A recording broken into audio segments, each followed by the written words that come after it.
make sure that the online people can join. So 2-3 minutes, is that right?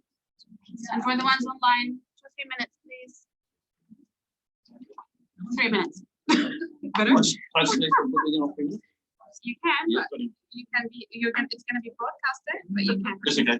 I just want to let you know as well. If you do, I didn't actually touch on it, but at MSD, we do have fundings for if you find an employer and they want to take you in and employ you, we'll pay them. Okay, so it kind of eats your bets, more string to your bow. You go, oh, you might as well hire me. I'm going to get your money. Or apprenticeship. But here's the thing with the apprenticeship. We've just started to do them in the IT space. It's just 60 credits. We can pay employers to make sure that your IT apprenticeship, which is it's a different concept for New Zealanders. Because as you can imagine, we're going from trades now to the IT space, and we're actually going to go apprenticeships. We've just come across this. So anything that has 60 credits and ZQA credits in it, we can pay the employer up to $17,000 to make sure that you keep being upskilled. But it's just more that when you go in, you go, look, I can get assistance with this. Okay, I'll have more cards anyway. I'll get some more other cards and dump them on the back. So if you ever need any more stuff like that, just send me an email. Awesome. Thank you very much. That sounds absolutely great. I'm assuming Grid Choice and Datacom are not going to use them because they can afford it and the others can use them. Thank you. I'm really lucky to have you here, Maureen. What Datacom, we've got lots and lots of projects. So, wonderful. We don't funding that to awesome and to the right place, but we have so much work and nowhere near enough people. So anyone that's got any training in technology and is on that journey, and a lot of the technology work is project based. So people who just want to give something a go for a period of time. Awesome. Thank you very much. Thank you. Cool. Just before we start, JR, thank you so much for helping us with admin as well. You're multi-skilled today. Could you just let us all know when there's 5 minutes left at the end? 5 minutes at the end, just let me know. All right, cool. Should we start? Yep, you can get it online as well. Wonderful. Hello, everyone. Assalamu alaikum. Kia ora. I guess I have to start with this. Thank you so much for joining online and in person. Ina mana, ina rio, ina road, rangitira, ma, tina kuru karua, kosamar tuko inwa. Welcome everyone, and welcome to Tuko. I hope I pronounced that right, which means support. We're very privileged and honored to be welcomed by the community and be here today. And for them to welcome us and give us the opportunity to speak to the community and understand how we can support with the tech path and any other internship, let's say, and mentorship opportunities. I have wonderful panelists who decided to join me today to speak about the challenges and needs and requirements and especially opportunities that we have in tech. And I left with them to introduce themselves. Then we're going to speak about what we have been doing for the last 2 days and jump into a few questions. Is that all right? Cool. Maha, would you like to start? Assalamu alaikum, everyone. I'm Mahal Madani. I'm based in Christchurch. I come from a graphic design background, and now I work as a product designer at Capital Corporation. I'm really excited to be here and to get the conversation going. So thank you. And the other Maha? Yes, Maha Galal. I'm a social worker. In fact, I'm focused in my work on March 15 victims. Actually, I have 2 roles as a social worker in my community in CRS, but another volunteer role working to support March 15 victims. Okay, right? Abdullah. Assalamu alaikum. I'm Abdullah, and I'm currently doing a master's degree in electrical engineering. I also work on a part-time basis as an electronics engineer. And my dream job involves like solving problems like creatively and as part of an enthusiastic team, and specifically writing software and designing electronics. Wonderful. Mo. Assalamu alaikum, kia ora. Mo Shelby from Becca.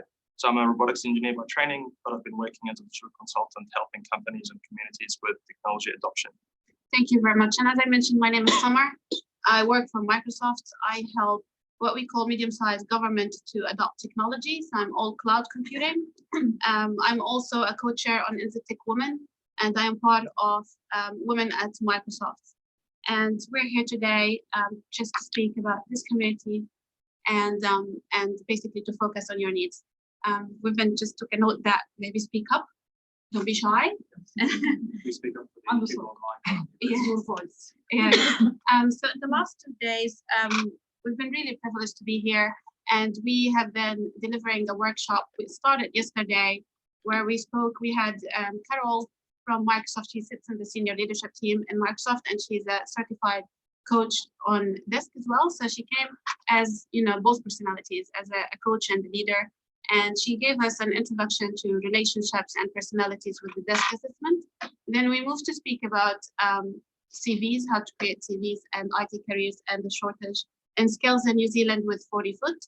And then we spoke about the empowerment projects, the awesome work that you've been doing here in Christchurch to help and mental health as well, and how to get people to have a community, to have a family, so to be surrounded by a family, which is absolutely great. And we've been seeing some of the pictures on the walls here. It's just a great opportunity to be here. And we moved to today where we started with discussing the Microsoft Learn opportunities and the free courses available, and then the few funding from Bridge with Venture and from Datacom around mentorship and internship and what that means and how that opens opportunities. And then we moved on to Bridge with Venture, giving us an introduction on finance, on how you can basically start your own business or be a consultant. And then we moved into this panel discussion, and hoping that we're going to finish today with a short discussion about artificial intelligence and how we can get more people in artificial intelligence. So that's the future, and that's how we're trying to build New Zealand up again, especially after COVID and after those incidents, right? So I'll start. I guess I speak a lot, so I have to stop. So I start with giving you the floor, and we decided to start the discussion with we understand that there are two categories here: the people who are approaching IT as it's a change in career, so it's a new path that we would like to have. What does it mean? How do I approach it? How do I get upskilled? And there are people that mostly like you, who has been in IT and are working and maybe in the middle of their career, and they would like to understand what are the opportunities, but especially sharing with us how the journey was so far. So what we can change as tech companies and sponsors to be able to help the community. So I'll start with asking, just for us to understand more, would you like to share with us what are the goals, or what are the things? It's a very cliche question, what we would like to be doing in the coming 3 to 5 years, but it's not really on the role name. But what do you think that you want to be doing and currently you're trying to work towards it?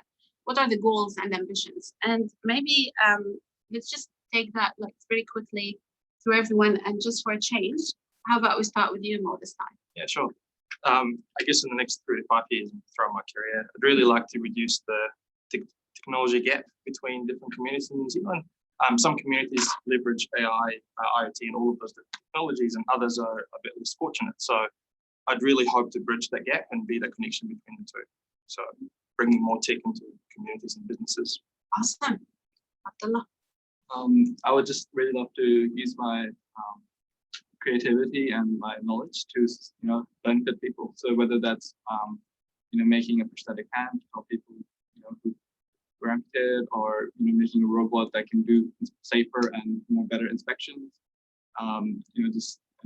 That's what I would like to just keep innovating and helping people where I can. Actually, I really hope that we can use. Sorry, I really hope that we can help each other and help Marshall team family more. Yeah. So this is a new. Yeah, Maya, maybe you're a bit like a bit special because they're all in IT, but you're on that edge where you're helping the community more, and it's more mental health rather than IT. So what are your hopes and goals towards helping those community? Actually, the main goals for me to help them to move on in mental health, but of course to help them in that we need each other, and actually to find a work for them. This is the main issue for help for mental health. I guess for me, if I'm thinking big, you touched on artificial intelligence, and I think that's something that I'd love to kind of explore. Artificial intelligence, augmented reality, definitely interested in the human aspect and the technology aspect. That's always been, that connection has always interested me.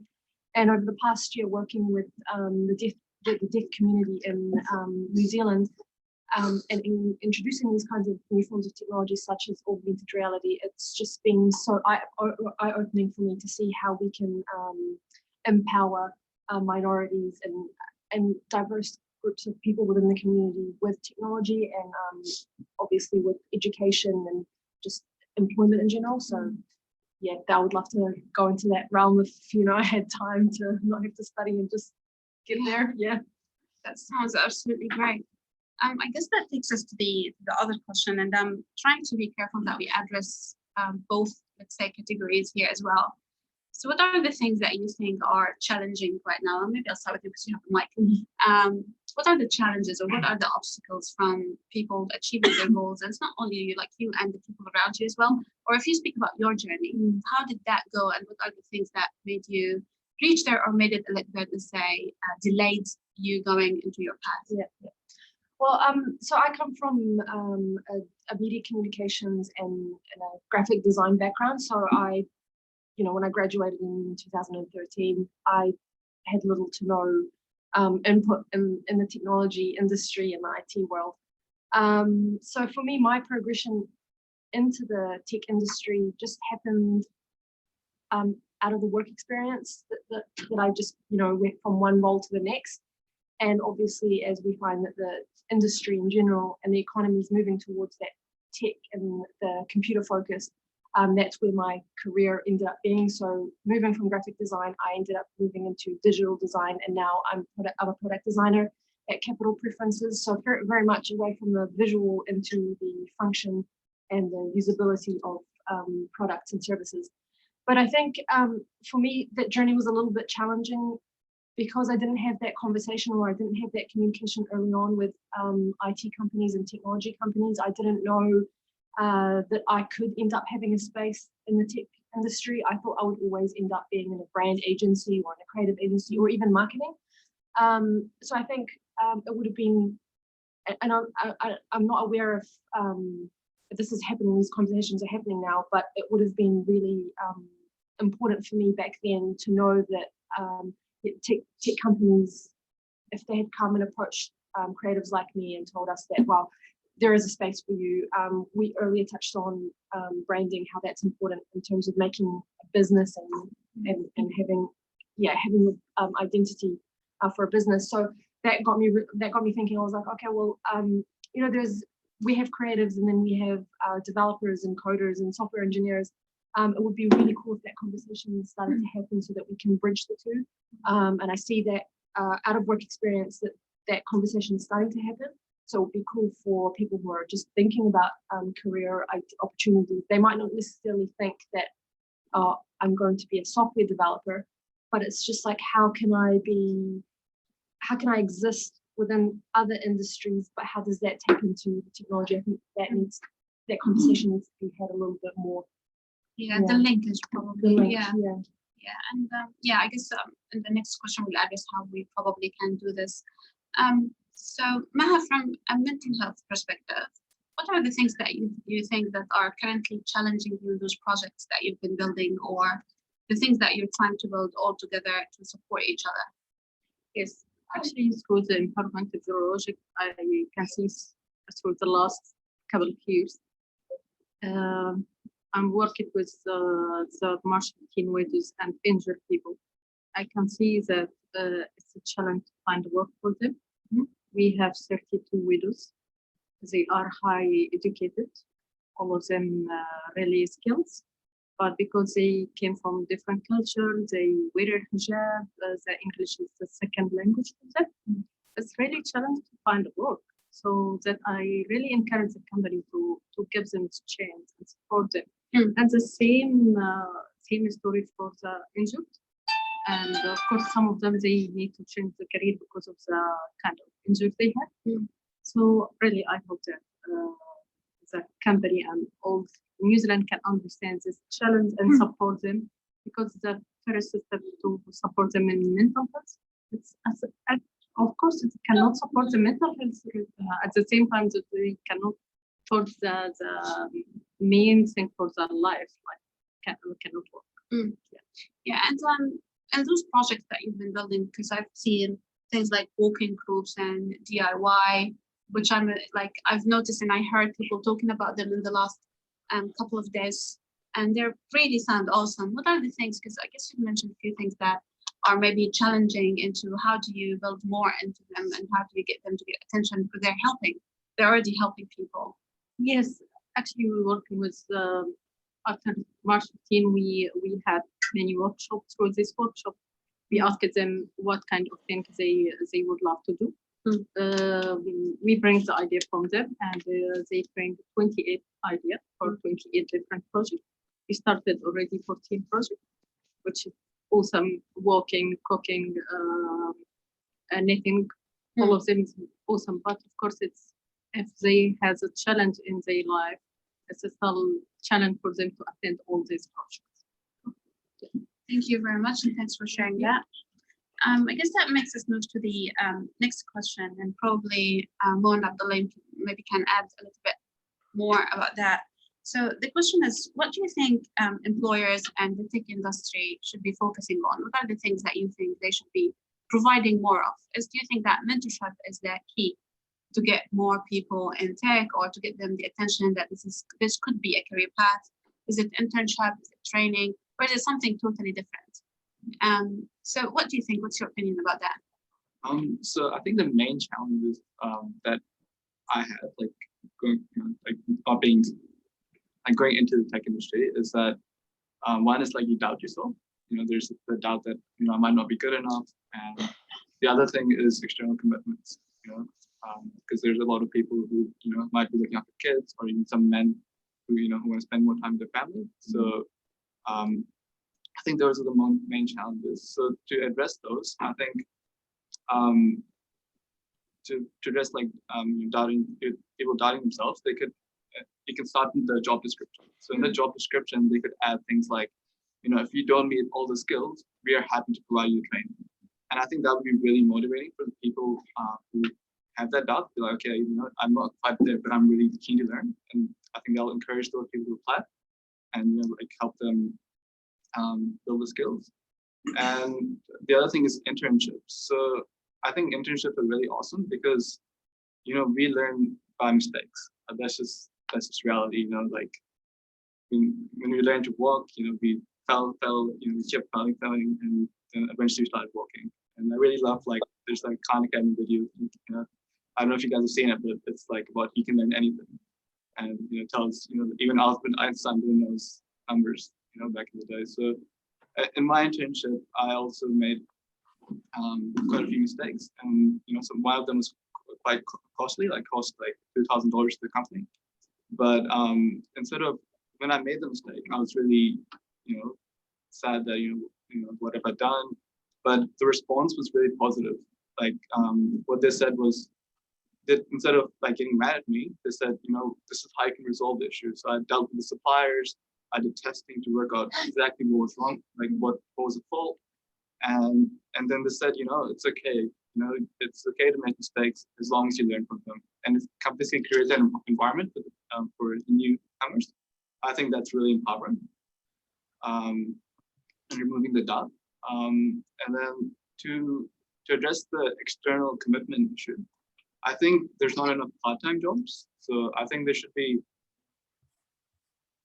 positions where, especially in this information age, there's this concept of just-in-time learning. So, for example, if you want a website to be designed, you can hire someone, and then even though that someone might not have been expert in website design, they can do a week course. The first week they can spend learning the topic, and then following on, they can then design a website, which is really motivating for them as well, because they can see what they're learning is actually being applied. And then with part-time jobs, if it's only 20 hours a week, then people can spend time with their family, and then because it might not be about money for them. It might be just about contributing, like making a positive difference. So they can do that while they're enjoying their family, spending time with their family and stuff as well. So I think those part-time jobs, more internships, and like a more encouraging atmosphere is key. Yeah, no, I totally agree. As simple as they sound, it looks like unfortunately we're not having enough in the market. So I guess this is the whole idea of why we're having those sessions, right? And this will be recorded and putting on the portal of Techwomen and Techweek as well. So we're hoping that the ones are listening are just paying more attention to what makes life easier and get more talent in the market. Yeah. Thank you for sharing that. Cool. Mo? Yeah, for me, it's about having positive role models and examples and stories. So for the younger generation, especially, seeing that you can have a career in tech while wearing a scarf, you can have a career in tech while having English as a second language. It's completely fine. You can see success stories. It's a lot of empowerment. And I think there has to be an intentional effort to promote and showcase the diversity in the tech industry. And if we can achieve that, I think it will open the doors and just removes any mental barriers that anyone might have around, you have to be a certain category to fit into the industry. So it's something we can all do. Yeah, would you like to elaborate a little bit more about this? Because I guess we all have seen some of it in some sort of shape. So would you like to elaborate more? For example, do you think the practices, the hiring practices or recruitment makes preferences, or they target specific category, or are there things that you've noticed from your experience that you think actually tech companies need to notice while they are hiring because they're not giving everyone a fair chance or a fair opportunity to apply? Yeah, two things. So I've seen two things in practice that work really well. One of the things that we've started doing, and it's common, but we have personally started doing it, is blind screening. So when someone applies for a job, we don't actually get to see their name, their gender, their location, or anything. We just see an experience in a person. And you'd be surprised that the diversity of the people that come through is way higher than before. We all have biases and assumptions that you make, right, when you see a name or a face. So that's one thing we can start doing, and just making that more of a standard, that when you apply for a tech job, you're applying as a person, regardless of your, as I said, gender and so on. The second thing is some companies put an effort into pushing through minority groups through interviews, or at least guaranteeing an interview, something that they wouldn't necessarily have the chance to do on their own. So I would say for recruiters, if you see a CV or you think that person isn't likely, or your gut feels they can be the right person, but you think, I need to check it again, have an interview, just go and talk to them. I would say making more of an effort to have more diverse groups through interviews would actually be a really good idea, because it will likely result in a hiring position. And you never know, right? Because you can't really judge a person from 2 pages. So I would highly encourage making an effort around that as well. So blind screening and making an effort to have more diverse interviews. Yeah, no, absolutely agree. Thank you for sharing that. I would like to ask a question as well. Have you noticed, and I'm going to ask probably all of you, but maybe with a more focus on the women's side as well. Have you noticed any different practices when they're targeting to hire women? Because this happens a lot, and we keep saying, oh, we want more women in tech, and we want to educate more young women in schools as well to be more in tech and STEM. Have you noticed anything in the hiring practice or recruitment that made you feel like you've been targeted, that's why you've been hired, or or someone else has done this next to you? Have you noticed anything related? That's for everyone, the question. I think for me, coming from a largely female-dominated environment, being in creative design, it's kind of more of an it's seen as a kind of an artistic career. So women tend to dominate it, not so much in leadership, unfortunately. But I think for me, the biggest observation that I've had just with my experiences of finding employment is that they really put a judge on the headscarf and my physical appearance of being a woman wearing a headscarf. Yeah, I agree. A lot of times for me, my conversations or interviews have been over the phone before I got into face-to-face interviews. So I've noticed the dynamic of being seen as a really valued candidate, and yes, we'd love to have you come in and continue this discussion further. I think my English is, you know, relatively good, so I don't think I put too much biases over the phone.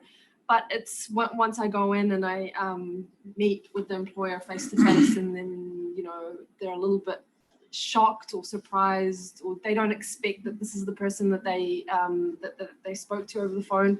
And then I kind of, sometimes I sense it kind of goes both ways. Sometimes I've sensed that employers just want to end the interview process. They just don't want to continue the conversation because I don't know what goes on in their heads. But in some other situations, I've noticed that, oh, okay, well, this person would be good in terms of our diversity look.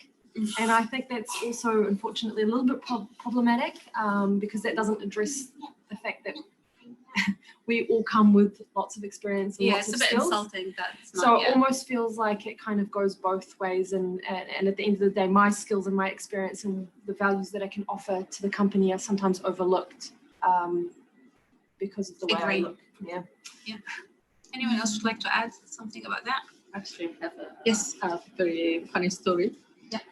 I was applying for a job. I'm a social worker. So when I applied at the first phone call, it was okay. And when I had the first interview, they accepted me. In the second interview, they asked me funny questions. We can see you wearing hijab. So what we understand about the Islam, you cannot give a hug for a man. I said, absolutely. Is it part of the job description though? So I said, why are you asking that? They said, because you are a social worker, so you're supposed to give a support for your client. If your client is man, you are able to give him a hug? I said, absolutely no, but we still can support our client, and this is not the main support we can provide as a social worker. So absolutely yes. I think I felt that they just trying to avoid me because of hijab, but because in the social work this is not the main support we can provide. Yes. No, thank you for sharing this. This is really important and impactful. So I hope that people stop looking at us as, and I mean us, everyone, and judge on the look or where you're coming from, and then they start judging on skills and opportunities. To be honest with you, I can see that there is a lot of people now understand about Islam. Yeah. The positive side of marketing. Yeah, but it's not that, right? It's about, it's not like the skills are the only thing that they need and experiences to be looking at. And so that's why I guess I have to speak a little bit about Microsoft. I come from Microsoft. In Microsoft, we're really careful about this. Like it's even in the job description, it says we don't really look at your religion, how you look, or accessibility on all of this. And we're very careful in the job interview to make sure that we're non-biased as much as possible. I guess by closing, because we have probably a couple of minutes, is there any questions from the online group? Could you you can just ask the question, I can repeat it. Nope, all right. That's a long question. That's what I thought. Do you think the change in working modes with COVID has opened new doors and opportunities, or has the situation been made harder for our March 15 community? What can the Christchurch business community practically do from Monday next week to help our March 15 community with career support and opportunities? Anyone would like to?